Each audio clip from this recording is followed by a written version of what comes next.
Hi students, welcome back to learning journey. நம்ம ஹிந்தியில் பேசிக்கு நான் சொல்லித்தருவேன் நல்லா.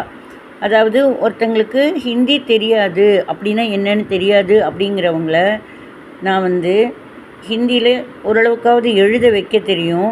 அந்த எழுதினதை எப்படி படிக்க படிக்க வைக்க தெரியும். அப்புறம் பேச வைக்க தெரியும். ஓரளவுக்கு பேசிக்காவது தெரிய வைக்குவேன், சொல்லித்தருவேன்.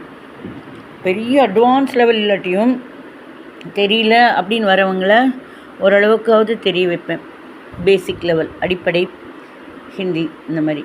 இப்போது நம்ம ஹிந்தியில் தமிழில் எழுதுகிற மாதிரி ஹிந்தியில் எப்படி எழுதலாம்னு சொல்லித்தட்டேன்.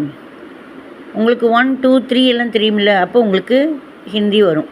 பாருங்கள், 3 போடணும். 3 போடுறப்ப இதோடைய மேல் பகுதி சின்னதாக இருக்கணும், கீழ்ப்பகுதி கொஞ்சம் கனமாக இருக்கணும், பெருசாக இருக்கணும். 3 போட்டு நடுவில் ஒரு கோடு போட்டு ஒரு டீ போட்டால் ஆ. நீங்கள் இதை போட்டு ப்ராக்டிஸ் பண்ணுங்கள், இப்போ வந்துடும். சரிங்களா?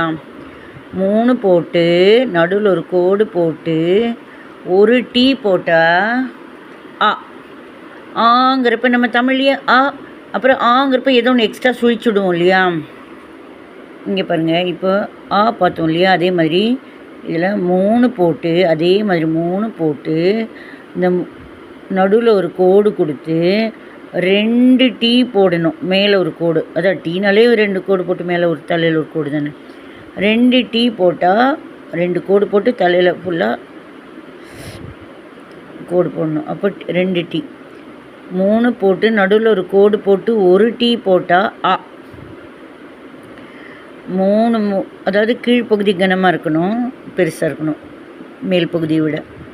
3 போட்டு நடுவில் ஒரு கோடு போட்டு 2 டீ போட்டால் ஆ. சரிங்களா?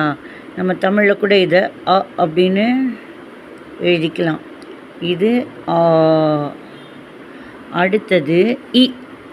இ அப்படிங்கிறப்ப குட்டி டீ, அதாவது டீ போடுவோம். அந்த டீயில் இந்த கோடு பாருங்கள், தண்டு சின்னதாக இருக்குது.